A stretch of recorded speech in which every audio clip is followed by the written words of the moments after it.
গভীর রাত্রে হযরত হুসাইন রাদিয়াল্লাহু তাআলা আনহু ইতিহাসের কিতাবে লেখে চিৎকার মেরে কেঁদে উঠছে।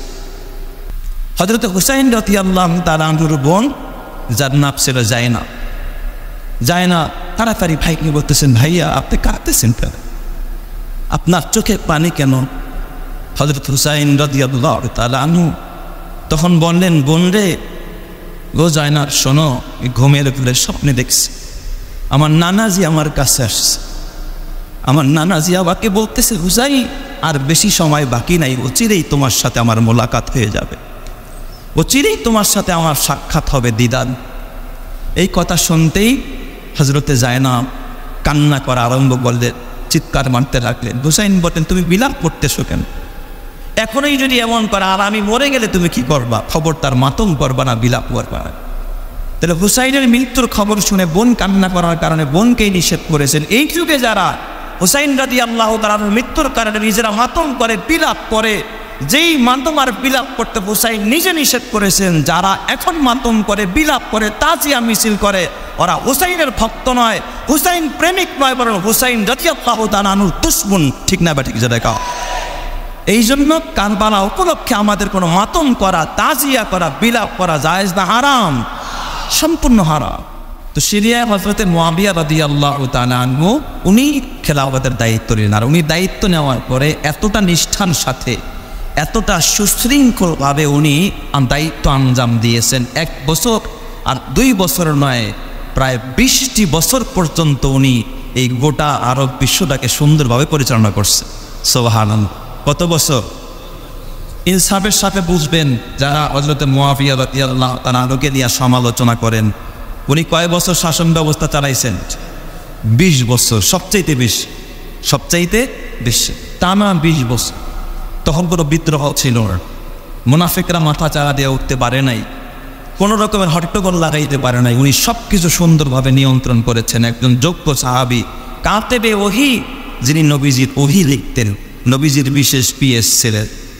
এই মুআবিয়া রাদিয়াল্লাহু তাআলা 20 বছর দায়িত্ব পালন করলেন। পালন করার পরে ওনার যখন শেষ অন্তিম মুহূর্ত, ওনার তো কিছু হাওয়ারিন আছে, তারা বলতেছে হযরতে মুআবিয়া রাদিয়াল্লাহু তাআলা আনহুকে, আর ওনার একটা উপাধি ছিল, অন্যদেরকে তো আমরা বলছি খলিফা, কিন্তু হযরতে মুআবিয়া রাদিয়াল্লাহু তাআলা আনহুকে আমরা কি বলি? আমিরে মুআবিয়া। কি বলি? আমির। তার মানে ওনার থেকে ইমারাত শুরু হয়েছে, এর আগে ছিল খলিফা, খেলাফা। তো হযরতে আমিরে মুআবিয়া ওনার কাছে অনেকে পরামর্শ করল যে,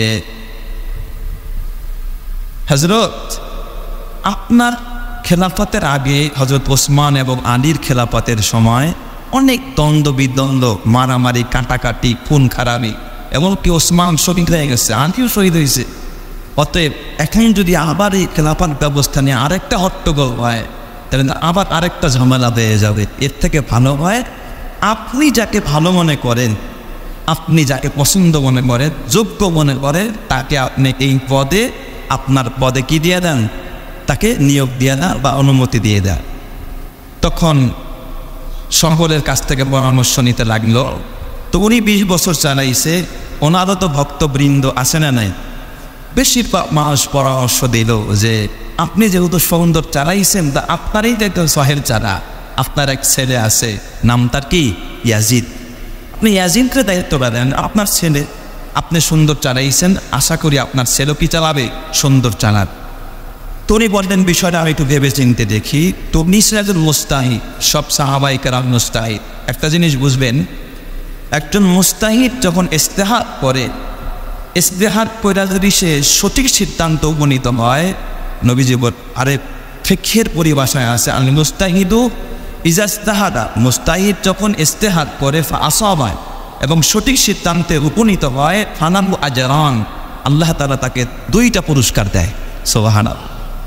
একটা ইস্তেহাদের পুরস্কার, আরেকটা হলো কি? যে সঠিক সিদ্ধান্তে পৌঁছে। আর আরেকটা উসুল হলো যে মুস্তাহিদ যখন ইস্তেহাদ করে ফাআখতা, এবং ইস্তেহাদ করতে গিয়ে ভুল করছে, সঠিক জায়গায় সে সিদ্ধান্ত নিতে পারে নাই, তখনও তার আমলনামায় কোনো গুনাহ লেখা হয় না, বরং ফালাহু আজরুন, তখনও তাকে একটা নেকি লিখে দেওয়া হয়। কেন? সে তো আর নিজের মন খুশি মতো কিছু করে নাই, ইস্তেহাত মতো করেছে, এই জন্য সে গুনার পরিবর্তে কি পাবে? নেকি পাবে।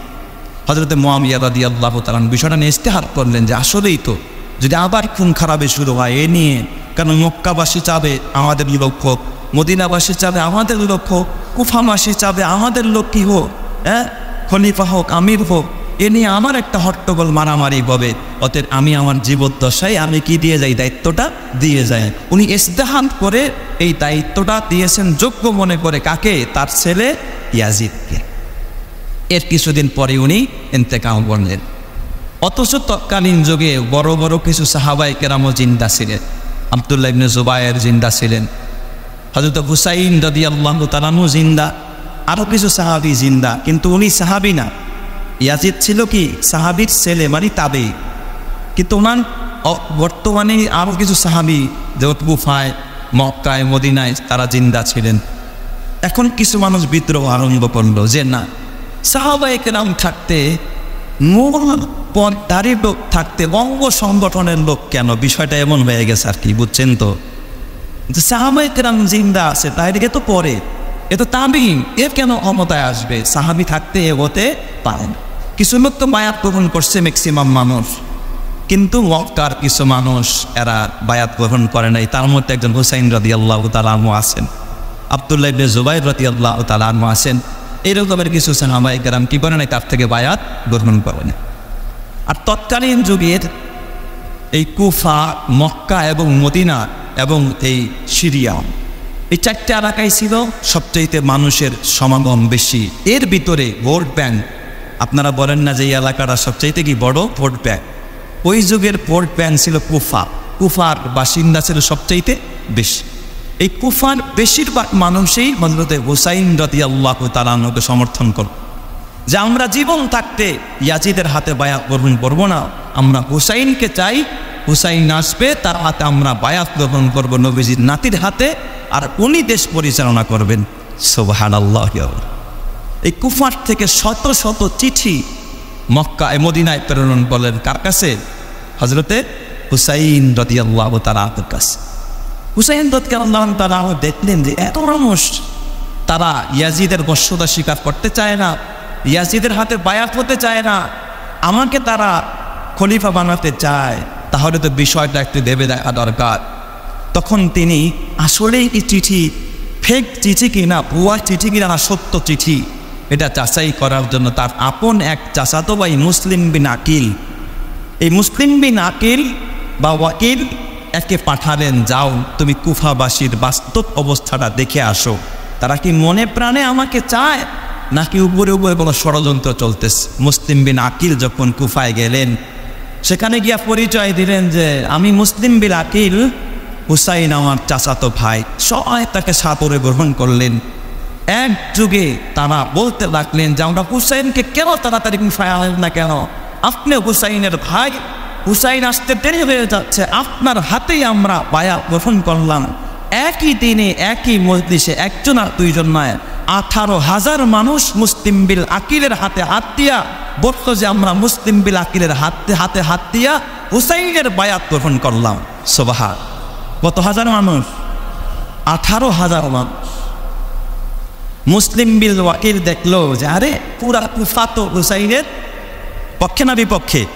পক্ষে। তিনি পত্র লিখলেন যে হুসাইন আপনি আর দেরি নয়, কেমন করবেন না, আপনি চলে আসেন, পরিবেশ পরিস্থিতি সব আপনার পক্ষে, আপনার পক্ষে গণজোয়ার, আপনি আসবেন তো সবাই আপনার হাতে বায়াত গ্রহণ করবে, আপনি চলে আসেন। এই দিক দিয়া ওই কুফা গভর্নর ছিলেন নোমান বিন বাশির রাদিয়াল্লাহু তাআলা, তিনি একজন সাহাবী। এই নোমান বিন বাশির হলো কুফার গভর্নর। আর এই দিক দিয়ে কিছু মুনাফিকরা এই খবরটা যে 18,000 মানুষ মুসলিম বিল আকিল হুসাইনের ভাইয়ের হাতে বায়াত গ্রহণ করছে, একেবারে প্রধানের কাছে খবর পাঠিয়ে দিছে ইয়াজিদের কাছে, যে ইয়াজিদ আপনি কারে গভর্নর বানাইছে? কুফা রাষ্ট্র তো আপনার কুফা চলে যাচ্ছে, কুফার মানুষ তো হুসাইনের হাতে বায়াত গ্রহণ করতেছে, তার ভাইয়ের হাতে 18,000 গ্রহণ করছে। তখন ইয়াজিদ বলল, তাহলে কুফার গভর্নরকে সে কি এগুলো দেখে না যে আমার বিদ্রোহীরা আজকে তারা আরেকজনের হাতে বায়াত গ্রহণ করে? তখন এই মুনাফিকরা তথ্য দিল যে কুফার গভর্নর তো নোমান বিন বাশির, তিনি একজন বড় সাহাবী। আর নোমান বিন বাশির তো নবীজির প্রিয় সাহাবী, তিনি কোনোদিন নবীজির কলিজা টুকরা হুসাইনের বিরোধিতা করতে পারে।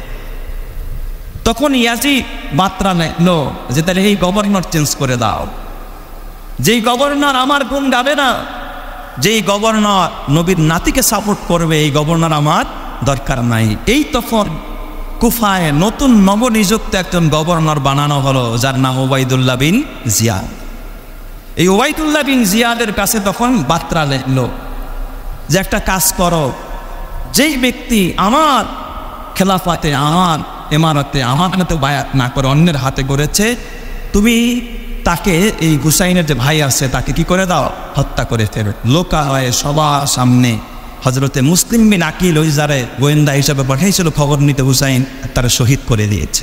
এই ওবায়দুল্লাহ বিন জিয়াদ আসার পরে নতুন খবর, গভর্নর হওয়া, এই খবর কিন্তু হুসাইনের কাছে কেউ দেয়। সে তো জানে যে 18,000 বায়াত গ্রহণ করছে, গেলেই তো অটো আমার কাছে বায়াত গ্রহণ করবে।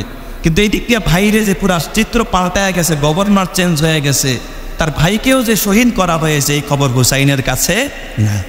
হুসাইন রাদিয়াল্লাহু তাআলা আনহু সাহাবায়ে কেরামদেরকে নিয়ে পরামর্শে বসলেন যে এই চিঠি আসছে আমার ভাই মুসলিম বিন আকিলের পক্ষ থেকে, আমি এখন কুফায় যাইতে চাই, আপনারা কি বলেন?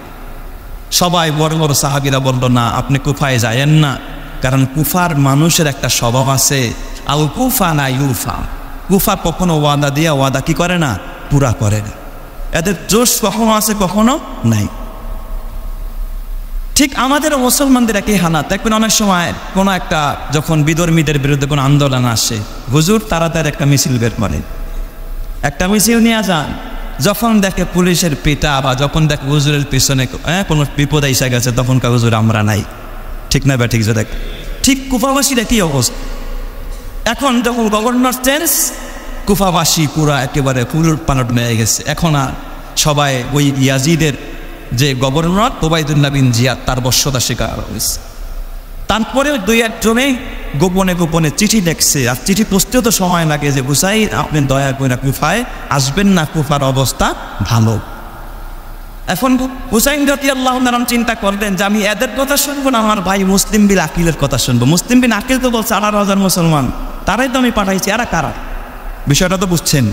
তো হুসাইন রাদিয়াল্লাহু তাআলা ওই সাহাবীদের পরামর্শ উপেক্ষা করলেন। তিনি চিন্তা করলেন, ইস্তেহার করলেন যে আমার ওখানে গেলেই ভালো হবে, এত মানুষ আমার পক্ষে। তিনি তার পরিবারের সব সদস্য, বাচ্চা সহ, ছোট বাচ্চা, দুধের বাচ্চা সহ 80 জনের মতো মানুষ, কেউ বলছে 72 জনের মানুষ রওনা করলেন কোথায়?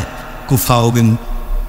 যাইতে যাইতে যাইতে যাইতে যখন কারবালা প্রান্তরে এসে তারা উপস্থিত হলেন, তখন ছিল 7ই মুহররম। কতই মুহররম? 7ই মুহররম।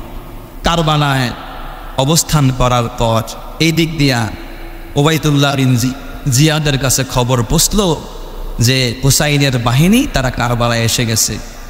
ইয়াজিদ পত্র পাঠায়া দিছে ওবায়দুল্লাহ বিন জিয়াদের কাছে, যেইভাবেই হোক তোমরা 5,000 সৈন্য দিয়া একজন সেনাপতি নিযুক্ত করে হুসাইন যেখানে আছে সেখানেই তাকে প্রতিহত করো।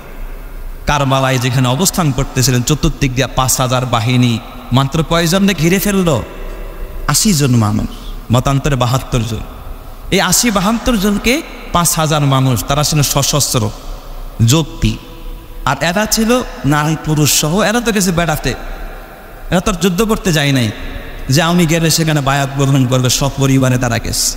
এই জায়গার মধ্যে অবরুদ্ধ কত। হুসাইন রাদিয়াল্লাহু তাআলা দেখতে পাইলেন অবস্থা তো খুব প্রতিকূল, আমার বিরুদ্ধে তাদের অবস্থান। হুসাইন রাদিয়াল্লাহু তাআলা যেই 5,000-এর যে গভর্নর ছিল তাকে বললেন, শোনো, তোমরা আমাকে এখানে অবরুদ্ধ করেছ, আমি এখানেই থাকবো, তবে একটা কথা, আমি যুদ্ধ করার জন্য আসি নাই, তোমরা আমার 3টা কথা শোনো। 1 নম্বরের কথা হলো, আমি যেখান থেকে এসেছি মদিনা থেকে, আমাকে মদিনায় ফেরত যেতে দাও। আর না হয়তো আমাকে সরাসরি ইয়াজিদের সাথে, তোমাদের যে গভর্নর, তোমাদের যে আমির, ইয়াজিদের সাথে কথা বলার মতো সুযোগ দাও, ইয়াজিদের কাছে আমাকে নিয়ে চলো। অন্যথায় আমাকে যে কোনো এক জায়গায় চলে যাওয়ার, মক্কায় বা যেখান থেকে সে চলে যাওয়া রাস্তা করে দাও। তোমরা আমার বিরুদ্ধে কোনো ধরনের ষড়যন্ত্র করো না, আমরা যুদ্ধ করার জন্য এখানে আসি নাই। কিন্তু ওরা কোনো কথাই শুনলো না, সেখানে অবরুদ্ধ করলো। 7 তারিখ, 8 তারিখ হয়ে গেল। হযরত হুসাইন রাদিয়াল্লাহু তাআলা আনহু তখন একটা চিঠি লিখলেন ওই ইয়াজিদ বরাবর যে চিঠিটা দিয়া তোমরা ইয়াজিদের কাছে দাও যে আমি রক্তপাত চাই না, আমি সব সুরাহা চাই, আমি মীমাংসা চাই, আমি যুদ্ধ করার জন্য আসি নাই।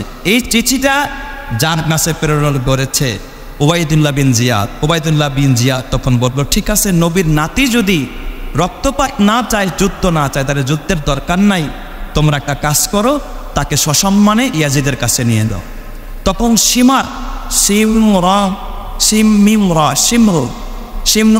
বিন খান্নাস এই সীমায় সে বলল যে না, হুসাইনকে এইভাবে ছেড়ে দেওয়া যাবে না যে আমাদের আমিরের বিরোধিতা করে, আমাদের খলিফার বিরোধিতা করে। কিছু অতি বক্ত, অতি চাটুকার, অতি দালাল সব যুগে আসে না নাই, এই সীমার তারা একজন।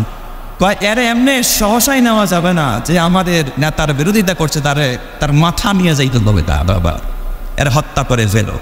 তখন সে চিঠির মধ্যে ভাষা যেখানে বলছে যে আমি রক্তপাত চাই না, সেখানে হুসাইনের চিঠির মধ্যে উনি লিখছে যে আমি রক্তপাত চাই, যুদ্ধ করার জন্য আসছে। এই কথা নিয়ে গিয়ে সেখানে লাগাইয়া দিছে। তখন ইয়াজিদ ডাইরেক্ট নির্দেশ দিয়া দিছে যে এই বগরফ্রন্ট দিয়া হবে না, তোমরা আরেকজনের নেতৃত্বে আরও কিছু কাফেলা পাঠাও, সেখানে যুদ্ধ হবে, তাকে প্রতিহত করতে হবে। তো তখন তারা 8 তারিখে কুরআন এনাও করে ফেলেছে। হযরত হুসাইন রাদিয়াল্লাহু তাআলা ওই জায়গার মধ্যে শিশু বাচ্চা সহ 7 তারিখে অবরুদ্ধ, এবং 8 তারিখে নির্দেশ হয়েছে ওবায়দুল্লাহ বিন জিয়াদের পক্ষ থেকে সিমারের নেতৃত্বে যে তোমরা পানিগুলো এই কুফার কারবালার ময়দানের পাশে যে পানিগুলো আছে, পানির রাস্তা বন্ধ করে দাও। যখন পানি বন্ধ হয়ে যাবে, প্রচণ্ড গরম আরবের হাওয়া, এরা এমনি মরে যাবে, দুর্বল হয়ে যাবে, পানি বন্ধ করে দিয়েছে। রাদিয়াল্লাহু তাআলা 72 জন সাথী নিয়ে অবরুদ্ধ হয়ে তিনি সেখানেই জোহর, আসর, মাগরিবের নামাজ আদায় করেন। 8 তারিখের দিবাগত রাত, 9 তারিখের রাতে হযরতে হুসাইন রাদিয়াল্লাহু তাআলা সাথীদেরকে নিয়ে শুয়ে আছেন, নামাজ পড়তেছেন, তার নেতৃত্বে হৃদয় অবরুদ্ধ করে রাখছে। গভীর রাত্রে হযরত হুসাইন রাদিয়াল্লাহু তাআলা ইতিহাসের কিতাবে লেখে চিৎকার মেরে কেঁদে উঠছে। হযরত হুসাইন রাদিয়াল্লাহু তাআলার বোন যার নাম ছিল জায়না তাড়াতাড়ি ভাইকে বলতেছেন, ভাইয়া আপনি কাঁদতেছেন কেন, আপনার চোখে পানি কেন? হযরত হুসাইন রাদিয়াল্লাহু তাআলা তখন বললেন, বোন রে, গো জায়নার শোনো, ঘুমের ঘরে স্বপ্নে দেখছি আমার নানাজি আমার কাছে আসছে। আমার নানাজি আমাকে বলতেছে, হুসাইন আর বেশি সময় বাকি নাই, অচিরেই তোমার সাথে আমার মোলাকাত হয়ে যাবে, অচিরেই তোমার সাথে আমার সাক্ষাৎ হবে, দিদার। এই কথা শুনতেই হযরতে জায়নাব কান্না করা আরম্ভ করলেন, চিৎকার মারতে লাগলেন। হুসাইন বলতেন, তুমি বিলাপ করতেছো কেন? এখনই যদি এমন করে আর আমি মরে গেলে তুমি কি করবা? খবরদার মাতম করবা না, বিলাপ করবা না। তাহলে হুসাইনের মৃত্যুর খবর শুনে বোন কান্না করার কারণে বোনকেই নিষেধ করেছেন। এই যুগে যারা হুসাইন রাদিয়াল্লাহু তাআলার মৃত্যুর কারণে নিজেরা মাতম করে, বিলাপ করে, যেই মাতম আর বিলাপ করতে হুসাইন নিজে নিষেধ করেছেন, যারা এখন মাতম করে, বিলাপ করে, তাজিয়া মিছিল করে, ওরা হুসাইনের ভক্ত নয়, হুসাইন প্রেমিক নয়, বরং হুসাইন রাদিয়াল্লাহু তাআলার দুশমন। ঠিক না বা ঠিক? যে দেখা এই জন্য কারবালা উপলক্ষে আমাদের কোনো মাতম করা, তাজিয়া করা, বিলাপ করা জায়েজ না, হারাম, সম্পূর্ণ হারাম। হযরত হুসাইন রাদিয়াল্লাহু তাআলা স্বাভাবিকভাবে ফজরের পর একটা বক্তব্য দিন, ভাষণ দিয়ে, আমার সাথীরা আজকে ওরা কিন্তু আমারই প্রতি আক্রোশ, তোমাদের প্রতি না, তোমরা একটা কাজ করো, তোমরা এখান থেকে ময়দান ছেড়ে চলে যাও, তোমাদের করে আটকায় রাখবে না, ওরা শহীদ করবে তো আমাকে পড়ুক, তোমরা চলে যাও, তোমাদেরকে আমি অনুমতি দিয়ে দিলাম। ওই 72 জন সাথীদেরকে বললেন।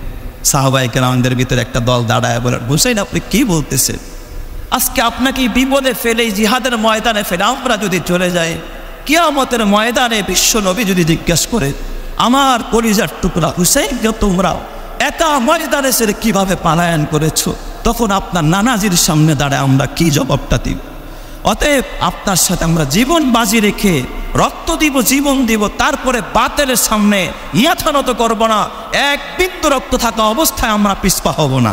সোহাগ 9 তারিখ চতুর্দিক দিয়ে ঘেরাও করে ফেললো। হুসাইন রাদিয়াল্লাহু তাআলাকে বলল, তুমি প্রস্তুত হও, তোমার বিরুদ্ধে লড়াই হবো। হুসাইন রাদিয়াল্লাহু তাআলা বলল, একটা দিন সময় দাও, আজকের রাত্রটা আমি আমার রবের সাথে একটু প্রেমের মোলাকাত করব। তোমরা আগামীকাল আমাকে শহীদ করে একটা রাত আমাকে সময় দাও। সারা রাত কাঁদতেন আল্লাহর দরবারে, পরের দিন সকালবেলায় চতুর্দিক থেকে বৃষ্টির মতো তীর আর বর্ষাও, কারণ 5000 কোথায় আর মাত্র 80 জন বা 72 জন, চতুর্দিক থেকে বর্ষা আসতেছে। হুসাইন বলে দিলেন, বাচ্চারা যেন খিমার থেকে বের না হয়, তোমরা ভেতরে বসে থাকো। ছোট্ট একটা বাচ্চা হঠাৎ করে পানির জন্য অকাতরে ছটফট করতেছিলেন, বের হয়ে বলতেছেন একটু পানির ব্যবস্থা করা যায় কিনা, বাচ্চারা মরে যাচ্ছে। তো এই বাচ্চাটাকে নিয়ে যখন ফরাত নদীর তীরে একটু পানি আনতে গেলেন, সেখানেও বর্ষা দিয়ে বাচ্চাটার বুকের এফর থেকে ওফর করে দিলেন। জাগার ভিতরে বাচ্চাটা শহীদ হয়ে গেছে। হযরত হুসাইন বাচ্চাটাকে আকাশের দিকে ধরে বলছেন, রব্বুল আলামিন, কিয়ামতের ময়দানে আমি তোমার আদালতে বিচার দিব এই বাচ্চাটার কি অপরাধ ছিল। এক ফোঁটা পানি ওই বাচ্চাকে দেওয়া হয়। চতুর্দিক দিয়া বর্ষার আঘাত, সাহাবায়ে কেরাম শাহাদাত বরণ করতেছিলেন। হুসাইন রাদিয়াল্লাহু তাআলা আনহুর দিকে চতুর্দিক দিয়া বর্ষার তরবারি, এক পর্যায়ে তিনিও জমিনে নুয়ে বললেন, হাত কেটে ফেলছে, তরবারি পড়ে গেছে, শুধু কলনাটা দেহের ভিতরে উপরের দিকে আছে। কিন্তু নবীর তুলারে, নবীর কলিজার টুকরা হুসাইন, কেউ সাহস পায় না তার এই শিরশ্ছেদ করার জন্য, কেউ সাহস পায় না। সবাই বলে তোমরা একটুকে হামলা করো, হুসাইনকে গর্তান উড়িয়ে দাও। সবাই কেউ সাহস পায় না, কয় না কিভাবে আমি এই গর্তানের তরবারি চালাবো। বহুবার আমার দয়ার নবী, মায়ার নবী, বিশ্ব নবীকে দেখেছি এই গলাটাকে বারবার জড়ায় দেয়। আমি কি করে এই গলার ভিতরে তরবারি চালাবো, যেই গলার ভিতরে নবীজি গলা ধরেছে। সীমার বললে এই কাজ আমার ছাড়া হবে না। সীমার নিজে গিয়ে হুসাইন রাদিয়াল্লাহু তাআলা গর্তানটাকে দ্বিখণ্ডিত করে দেয়, মস্তকটা নিচে পড়ে যায়। এক পর্যায়ে এই মস্তক নিয়ে ইয়াজিদের দরবারে যাওয়া আরম্ভ করে। ইয়াজিদের কাছে যাওয়ার পরে ইয়াজিদ তখন দেখে এক পর্যায়ে সে তার তরবারির মাথা দিয়ে ঠোঁটের মধ্যে বারবার নাড়তেছিল। এবার মজা বুঝো, তখন তার বিবি বের হয়ে গালি দিয়ে বলতেছে, স্বামী তুমি একজন কমি না, তুমি কোন ঠোঁটের মধ্যে তরবারির আঘাত দিতেছো, কোন ঠোঁটের মধ্যে তরবারি লাগায় তুমি উপহাস করতেছো। আমি হাজারো বার দেখেছি তো জাহানের নবী, বিশ্ব নবী এই ঠোঁটের মধ্যে নিজের ঠোঁট লাগায় বারবার চুমা দিয়েছে। এই নির্মমতা নিষ্ঠুরভাবে যখন হুসাইন রাদিয়াল্লাহু তাআলা আনহুকে শহীদ করে দেওয়া হয়েছে, ইতিহাসের কিতাবে রেখে হযরত হুসাইন রাদিয়াল্লাহু তাআলা শাহাদাতের পরে যারাই তারা শহীদ করেছে তাদের কারো ভালো মৃত্যু হয় নাই, তার অপমৃত্যু হয়েছে। কেউ রোগে মারা গেছে, কেউ জিহাদে মারা গেছে, সব করে আল্লাহ তাআলা পৃথিবীর থেকে নিস্তারাবত করে দিয়েছে। আব্দুল্লাহ ইবনে আব্বাস বলেন যে এই রাতে হযরত হুসাইন রাদিয়াল্লাহু তাআলা শাহাদাত হয়, নবীজির ওফাতের 50 বছর পরে আমি একদিন স্বপ্নে দেখতেছিলাম যে বিশ্বব্যাপী দৌড়াচ্ছে। আব্বা ইবনে আব্বাস, আব্দুল্লাহ ইবনে আব্বাস বলেন, নবীজি আপনি কোথায় যান? কয় আব্বাস তুমি আমাকে ডিস্টার্ব করবা না, আমি একটা শিশি নিয়ে দৌড়াচ্ছি কারবালার ময়দানে। কয় কেন ইয়া রাসূলুল্লাহ? কয় সেখানে নির্মমভাবে আমার কলিজার টুকরা আমার ভাই হুসাইনকে শহীদ করা হয়েছে। আমি এক শিশি রক্ত শুধুমাত্র এই শিশির মধ্যে ভরে রাখতে চাই। কিয়ামতের ময়দানে আমি রক্ত শিশি আল্লাহর আদালতে পেশ করে তারপর আমি হুসাইনের শাহাদাতের বিচার আমি আল্লাহর আদালতে পেশ করব। তো এই নির্মমভাবে হযরত হুসাইন রাদিয়াল্লাহু তাআলা আনহুকে শহীদ করে দিয়েছিল সেই জালেমেরা। তবে এটা যদিও সে আশুরার দিনে হয়েছিল, তবে এই কারবালাকে কেন্দ্র করে আশুরা নয়, আশুরার তাৎপর্য নবীজিরও অনেক আগ থেকে, সেই মুসা আলাইহিস সালামের যুগ থেকে। এই জন্য হযরত হুসাইন রাদিয়াল্লাহু তাআলা শাহাদাত আমাদের জন্য অত্যন্ত বেদনাতুর, আমাদের জন্য বড় কষ্টের। তাই বলে এই জন্য আমরা তাজিয়া করব না, আমরা এই জন্য কোনো গুনাহ করব না। মুসলমান কোনোদিন অন্যায়ের পথে যাইতে পারে না, তাজিয়া করতে পারে না, গুনাহ করতে পারে না। আল্লাহ তাআলা আমাদের সকলকে মাতম থেকে, তাজিয়া থেকে, অন্যায় থেকে, অবিচার থেকে, এবং এই কারণে কোনো সাহাবীকে আমরা গালি দিব না, আমিরে মুয়াবিয়াকে বকা দিব না যে সে কেন তার সন্তান ইয়াজিদকে গভর্নর বানায়া গেলেন, তিনি আমির বানায়া গেলেন। আসলে তিনি যোগ্য মনে করেছেন বিদায় বানায়া গেছেন, কিন্তু ছেলে যে পরবর্তীতে খারাপ হবে এটা তো বাবা জানতো না। এই জন্য আমিরে মুয়াবিয়া রাদিয়াল্লাহু তাআলা আনহুর ব্যাপারে কোনো রকমের কটূক্তি করা যাবে না। আল্লাহর কোরআন বলে, আল্লাহ তাআলা নিজে বলেছেন, উলাইকাল্লাযীনা ইমতাহানাল্লাহু কুলুবাহুম লিত্তাকওয়া, উলাইকাল্লাযীনা ইমতাহানাল্লাহু কুলুবাহুম লিত্তাকওয়া লাহুম মাগফিরাতুন ওয়া আজরুন আযীম। আল্লাহ বলেন, সাহাবীরা কারা জানোনি? যাদের অন্তরটাকে আল্লাহ তাআলা তাকওয়া দিয়া পরীক্ষা করেছে, এদেরকে আল্লাহ তাআলা ক্ষমা করে দিয়েছে, আর এদের জন্য রয়েছে মহান পুরস্কার। আল্লাহর নবী বলেন, আল্লাহ আল্লাহ ফি আসহাবি লা তাত্তাখিজুহুম গারাদাম মিন বাদি। খবরদার, আমার সাহাবীদের বেলায় তোমরা আল্লাহকে ভয় করো, আল্লাহকে ভয় করো। আমার সাহাবীদেরকে তীরিন নিশারা বানাবা না, সমালোচনা করবা না। মুআবিয়া রাদিয়াল্লাহু তাআলা আনহুকে নিয়ে সমালোচনা চলবে না। কোন সাহাবীকে নিয়ে যারা সমালোচনা করবে তাদের দুনিয়ায়ও ক্ষতি হবে, পরকালেও তারা বেঈমানদের কাতারে দাঁড়াবে। আল্লাহ তাআলা আমাদের সকলকে সাহাবায়ে কেরামের আজমত, সাহাবায়ে কেরামের শান, আল্লাহ তাআলা ইসলামের সঠিক ইতিহাস জেনে আমাদেরকে সিরাতে মুস্তাকিমের উপর চলার তৌফিক দান করেন। সবাই বলি আমিন। ওয়া মা আলাইনা ইল্লাল বালাগ। যারা সুন্নত পড়ি নাই, সুন্নত নামাজ পড়ি।